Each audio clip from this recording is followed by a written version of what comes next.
बड़ा आश्चर्य का विषय है। अभी धर्मेंद्र जी कह रहे हैं कि पूरे देश ने भारतीय जनता पार्टी की राजनीति को देखा, उसको सराहा। इसलिए देश के पश्चिम भाग, महाराष्ट्र से लेकर झारखंड तक, उत्तराखंड से लेकर उत्तर प्रदेश तक केवल और केवल भारतीय जनता पार्टी और नरेंद्र मोदी जी का परचम लहरा रहा है।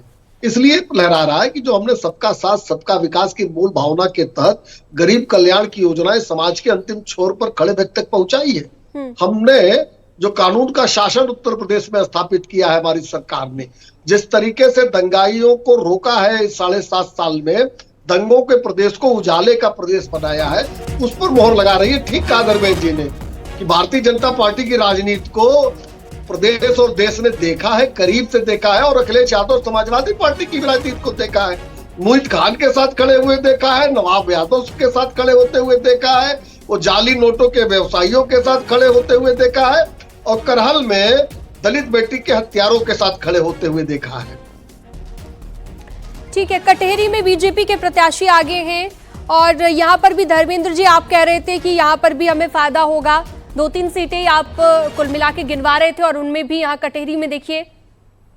मनीष शुक्ला जी की बात का मैं जवाब दे दूं। मनीष शुक्ला जी अगर आंकड़ों की बात नहीं करते हैं, मैं इनसे पूछना चाह रहा हूं कि बटोगे कटोगे क्यों नहीं बोल रहे आप आज चैनल पे आकर के? आपको बोलना चाहिए, अगर आप उसके साथ है तो आपको बोलना चाहिए। अब सुन लीजिए, अब सुन लीजिए, अब सुन लीजिए, 1000 बार बोलेंगे, अब सुन लीजिए, अब सुन लीजिए। अरे भाई सुनोगे, अब जो चाहते हो ये नकारात्मक राजनीति आपकी नहीं चलेगी, उत्तर प्रदेश में नहीं चलेगी, बटना नहीं है, उत्तर प्रदेश में नहीं चलेगी नकारात्मक राजनीति। बांटने वाला कोई नहीं है आपके पार्टी में, आप किसी को नहीं बांट सकते हैं, आप किसी को नहीं काट सकते हैं। अब सुनिए, पहले आपके बीच मैं भी बोल सकता था, आपके बीच मैं भी बोल सकता था, मैं भी बोल सकता था, मैंने आपको बोलने दिया। अब आप कानून व्यवस्था की बात कर रहे हैं। मैं आपसे अगर पूछना चाहूं कि उत्तर प्रदेश की पुलिसिंग के रिफॉर्मेशन के लिए आपके एक काम क्या किया पिछले 7 सालों में? बता दीजिए, जनता से पूछिए, बता दीजिए ना, एक काम बता दीजिए। जनता तो बता ही रही है, जनता ने 24 में बताया था कि नहीं बताया था? अब एक काम बता नहीं पाएंगे पुलिसिंग रिफॉर्मेशन में, यही आपकी समस्या है। आप लोग खाली बोलते हैं, ना आपको पता है क्या करना है, ना आपको पता है कैसे करना है, ना आपको पता किसके लिए करना है, ये कुछ नहीं पता आपको। एक काम नहीं बता पा रहे हैं कि उत्तर प्रदेश पुलिसिंग रिफॉर्मेशन के लिए आपने क्या किया जिससे कानून व्यवस्था सुदृढ़ हो सके, नहीं बता सकते। चैलेंज के साथ कह रहा हूं, आप नहीं बता सकते। समाजवादी पार्टी चैलेंज के साथ मैं कह रहा हूं, न्यूज 18 के चैनल पे आप उत्तर प्रदेश पुलिसिंग को रिफॉर्मेशन के लिए एक काम योगी आदित्यनाथ जी का नहीं बता सकते, आप नहीं बता सकते। मुझसे पूछे मैं 10 बता दूंगा। समाजवादी पार्टी सरकार में हुआ था, उससे कानून व्यवस्था सुधरती है, मुंह के बोलने से थोड़ा ना सुधरती है। जो पीडीए, अब पीडीए पे आ गए, अब कानून व्यवस्था की बात कर रहे थे, पीडीए की बात करने लगे। लेकिन इस बार पीडीए पर तो बात ही नहीं की आपने धर्मेंद्र जी, पीडीए पर कोई बात नहीं हुई इस बार। और सौरभ जी कुछ कहना चाह रहे हैं, इसमें कुछ ऐड ऑन करना चाह रहे हैं, कहिए। पीडी डिलीट हो गई, बड़ी शांति से चल रही थी। जैसे ही समाजवादी पार्टी के प्रवक्ता आए, नकारात्मक ऊर्जा फैल गई, यहाँ पर नकारात्मक बात करने लगे। अरे भाई, ये जो आंकड़े बता रहे हैं, नहीं, लेकिन देखिए, वाद विवाद होगा तो शांति से तो वाद विवाद नहीं हो सकता। कोई बात नहीं, मैं तो कह रहा हूँ, मैं तो नकारात्मक की बात की थी, तो नकारात्मक का उदाहरण मैंने दे दिया। ठीक है। अब ये जो आंकड़े दिख रहे हैं, ये बटेंगे कटेंगे ही तो आंकड़े हैं। अगर ये आंकड़े सही साबित होते हैं तो जनता तो इसी नारे के साथ गई है ना। हम बार बार कह रहे हैं, ये खुद ही कह रहे हैं कि योगी आदित्यनाथ जी नारा देकर के चुनाव में गए थे। तो अगर इस नारे को जो है इस तरह से इतना बम्पर समर्थन मिल रहा है तो क्या माना जाए? इस नारे को, जो ये नारा जोड़ने वाला है उत्तर प्रदेश की जनता को, तो ये कहीं ना कहीं सही साबित हो रहा है, पहली बात। दूसरी बात ये कह रहे थे पुलिस ने क्या किया? पुलिस ने जो समाजवादी पार्टी द्वारा पोषित गुंडे थे उन पर लगाम लगाई है। योगी आदित्यनाथ की पुलिस, आदित्यनाथ की सरकार ने जो बड़े बड़े आपके क्रिमिनल, जो आप लोगों ने जिनको राजनीतिक संरक्षण दे रखा था, चाहे वो अतीक अहमद हो, चाहे वो मुख्तार अंसारी हो, तमाम इस तरह के जैसे लोग हैं, उनको जेल के पीछे पहुंचाने का काम किया, उनको सजा देने का काम और एक बड़ी खबर भी अपने दर्शकों को हम बता रहे हैं, एनडीए 150 सीटों पर महाराष्ट्र में आगे हो गई है। ये एक बड़ी खबर आपकी टीवी स्क्रीन पर आप देख रहे हैं। महाराष्ट्र से ये बड़ी खबर, रुझानों में एनडीए को बहुमत मिलता दिख रहा है। 150 सीटों पर आगे चल रही है एनडीए, जबकि इंडी गठबंधन की अगर बात करें तो ये कुछ ही सीटों पर अभी आगे है। 50 से ज्यादा सीटें ये बताई जा रही हैं। और सीसामऊ से हमारे सहयोगी हमारे साथ लाइव जुड़ चुके हैं, अमित गंजू हमारे सहयोगी। अमित, सीसामऊ में भी काफी बवाल हुआ था जिस दिन वोटिंग हुई थी, कई आरोप लगे, प्रत्यारोप लगे और उसके बाद वोटिंग संपन्न हुई। अभी आज की क्या स्थिति है, अभी लेटेस्ट अपडेट क्या है, किसे फायदा मिलता दिख रहा है?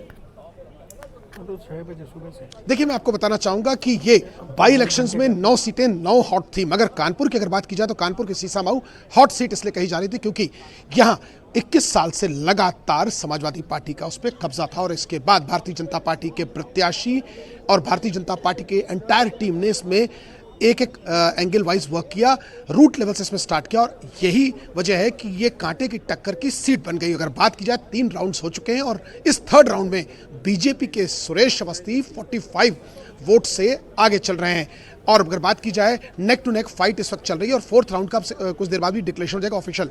हालांकि ऑफिशियली अभी डिक्लेयर नहीं किया मगर फोर्थ राउंड का भी रिजल्ट आ रहा है। ऐसा माना जा रहा है कि 19.5 यानी 20 राउंड के आसपास पूरी काउंटिंग इसमें होनी है और दो बजे से पहले ये सारे परिणाम सामने आ जाएंगे, क्रिस्टल क्लियर चीज आएंगी और अगर इसकी चीजों को सामने देखा जाए तो 11:30 और 12 तक भी पिक्चर्स 85% तक क्लियर हो जाएगी। इस वक्त हम लोग ग्राउंड जीरो पर, मैं अपने कैमरामैन से कहूंगा कि देखिए इसको सुरक्षा कि कैसे चाक चौबंद इसको छावनी में पूरा तब्दील करके रखा हुआ है। ऑफिसर्स पहुंचे हैं क्योंकि लिमिटेड लोगों की सिर्फ एंट्रीज यहाँ रखी गई और मेटल डिटेक्टर लगाए गए, सिर्फ प्रत्याशी जा सकता है और जो ड्यूटी पे एक बार जब अंदर एंटर कर गए उसके बाद देखिए मैं अपने कैमरा में से कहूँगा देखिए 213 सीसामऊ विधानसभा के लिए यहाँ इस वक्त काउंटिंग चल रही है और इसमें कुछ जुडिक्शंस हैं, हम इसके आगे एंटर कर सकते और ऐसे में जो पुलिस के अधिकारी उनसे हम एक बार बात करना चाहते हैं। सर, आपसे जानना चाहेंगे सर कैसा चल रहा है ओवरऑल, अगर लॉ एंड ऑर्डर की बात की जाए, आप क्यों एसीपी यहाँ पॉइंट पर है सर? ये यहाँ पे हर लेवल पे यहाँ पे सुरक्षा कर्मी नियुक्त किए गए हैं। आप देखिए लॉ एंड ऑर्डर के लिए शहर में भी अलग से सुरक्षा लगाई गई है। यहाँ पे जो चुनाव जहाँ काउंटिंग हो रही है आइसोलेशन उसमें अलग है, बाहर लेयर में अलग सुरक्षा लगी हुई है, ट्रैफिक के लिए अलग इंतजाम किए गए हैं।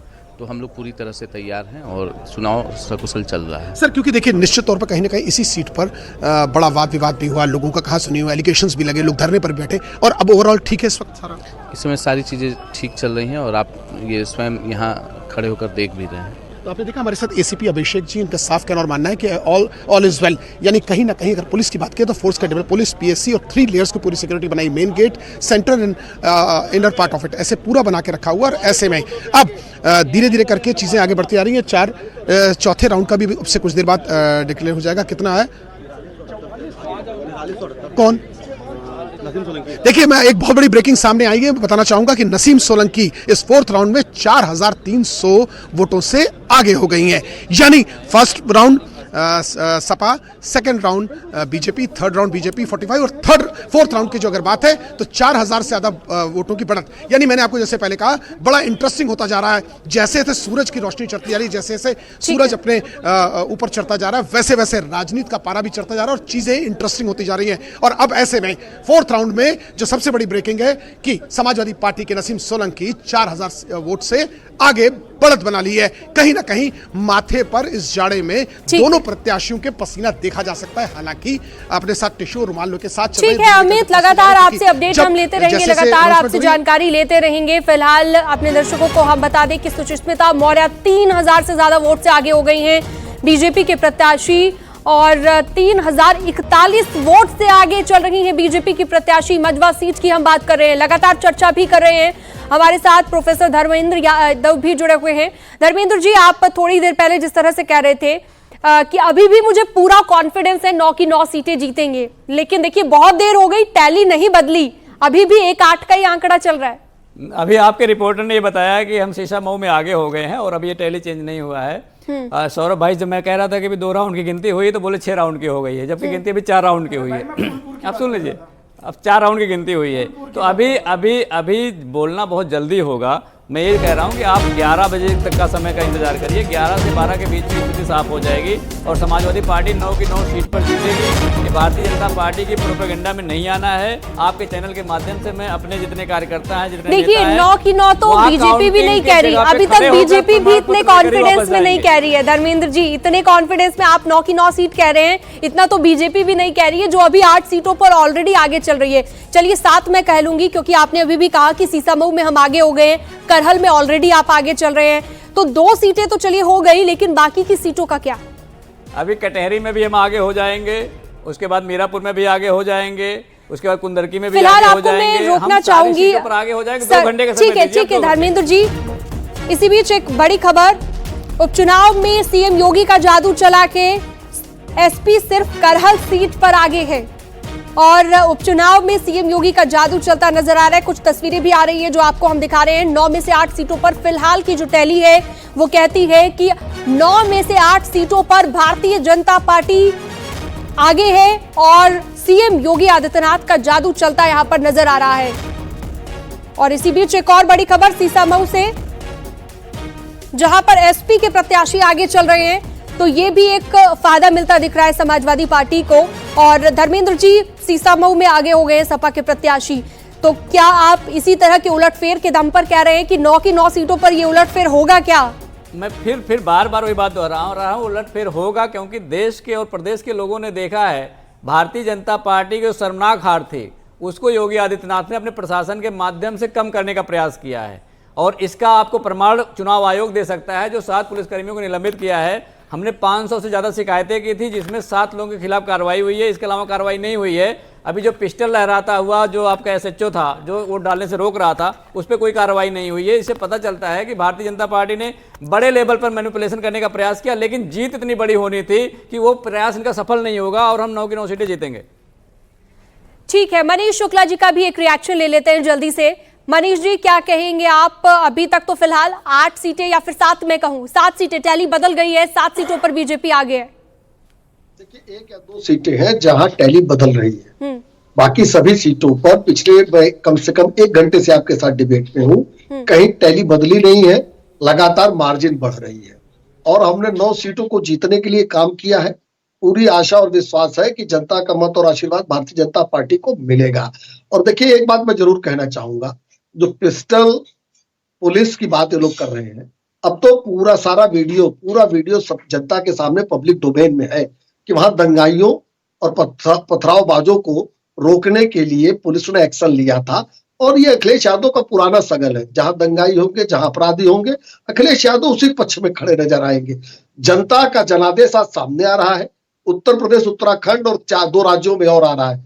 इसी से ध्यान में आ जाएगा कि सबका साथ सबका विकास की मूल भावना, गरीब कल्याण की योजना और कानून का शासन, इसका जोर चला है। और उत्तर प्रदेश में जो हमने लगातार काम किया है, जो दंगा रहित प्रदेश बनाया है, उजाला वाला प्रदेश बनाया है, जो इंफ्रास्ट्रक्चर को विकास किया है, निवेश को लेकर हम आए हैं, नौकरियों में पारदर्शी व्यवस्था कायम की है, उसके आधार पर जनता हमको हमारे साथ है। मुख्यमंत्री योगी आदित्यनाथ का जादू चला है और आपके गुड वर्क पर जनता ने मुहर लगाई है। इसी बूते आप मान रहे हैं कि फिलहाल जो आंकड़ा दिख रहा है वही नतीजे में तब्दील होगा और बीजेपी 1 सीट को छोड़ के जो फिलहाल यूपी में आगे दिखाई दे रही है, माफ करिए 2 सीट पर फिलहाल आगे है और 7 सीटों पर बीजेपी आगे, 2 सीटों पर समाजवादी पार्टी आगे है। और एक एक करके आपको दिखा देते हैं कि कुंदरकी में भी बीजेपी प्रत्याशी आगे चल रहे हैं। कहां से क्या बड़ा अपडेट मिल रहा है? लगभग 6,500 वोट से भाजपा आगे है कुंदरकी के अंदर। तो ये एक बड़ा आंकड़ा है। इस लिहाज से भी हमारे साथ समाजवादी पार्टी से प्रोफेसर धर्मेंद्र यादव हैं। प्रोफेसर धर्मेंद्र यादव, कुंदरकी हो गया, करहल है और सीसामऊ, ये 3 सीटें तो ऐसी हैं जहां पर आप मानकर चल रहे थे कि ये तो समाजवादी पार्टी का गढ़ है, सपा की सीटें हैं, लेकिन वो हाथ से निकलती दिख रही है फिलहाल करहल को छोड़कर। करहल पर आप लोग आगे चल रहे हैं, कुंदरकी पर आप लोग पीछे हो गए हैं। आस्था जी, करहल पे भी हम आगे हैं और सीसामऊ में भी आगे हैं। 2 सीटों पर हम लोग आगे चल रहे हैं। हाँ। और आप अभी देखिएगा 1 घंटे की काउंटिंग जब और खत्म हो जाएगी, 2-3 राउंड की काउंटिंग के बाद समाजवादी पार्टी सभी 9 सीटों पर आगे जाएगी और सभी 9 सीटें जीतेगी। इसमें कोई दो राय नहीं। लेकिन ये बात जो आप कह रहे हैं ये केवल एक पॉलिटिकल स्टेटमेंट है क्या? क्योंकि अब आप देखिए जितने % मतदान हुआ है उस हिसाब से जो मार्जिन दिख रहा है, आपको लग रहा है कि उतना समय रह गया है कि अभी इस मार्जिन को पीछे करके आप भी एक मार्जिन मेंटेन करेंगे और आगे बढ़ जाएंगे? आस्था जी, जो मुझे काउंटिंग का राउंड दिख रहा है, इसमें ऑलमोस्ट 4 या 6 राउंड की काउंटिंग हुई है अभी तक। टोटल 20 से 22 राउंड काउंटिंग होने हैं, तो आप देखिए 1/3 काउंटिंग हुई है, अभी 2/3 बचा हुआ है। तो 2/3 में 6,000 वोट को ओवरकम करना कोई बहुत बड़ी बात नहीं है। ये फेरबदल निश्चित रूप से संभव है। क्योंकि आप शिकायत कर रहे थे ना कि आपके वोटर को निकलने नहीं दिया गया, मुस्लिम वोटर्स को आगे नहीं आने दिया गया, उनको डराया गया, धमकाया गया, अधिकारी भी सस्पेंड हुए, फिर भी वोटर नहीं आया आपका। ये शिकायत तो नहीं हमारी है। आपने देखा होगा कि ये प्रमाण है। जो चुनाव आयोग ने 7 पुलिसकर्मियों को निलंबित करके बताया कि समाजवादी पार्टी द्वारा की गई शिकायत बिल्कुल ठीक थी। हमने 500 से ज़्यादा शिकायत की थी जिसमें 7 पुलिसकर्मी निलंबित हुए हैं, बस। उसके अलावा बाकी पे कार्रवाई नहीं हुई। जो आपका एसएचओ पिस्टल लेके मतदाताओं को रोक रहा था उसके खिलाफ अभी तक कोई कार्रवाई नहीं हुई है।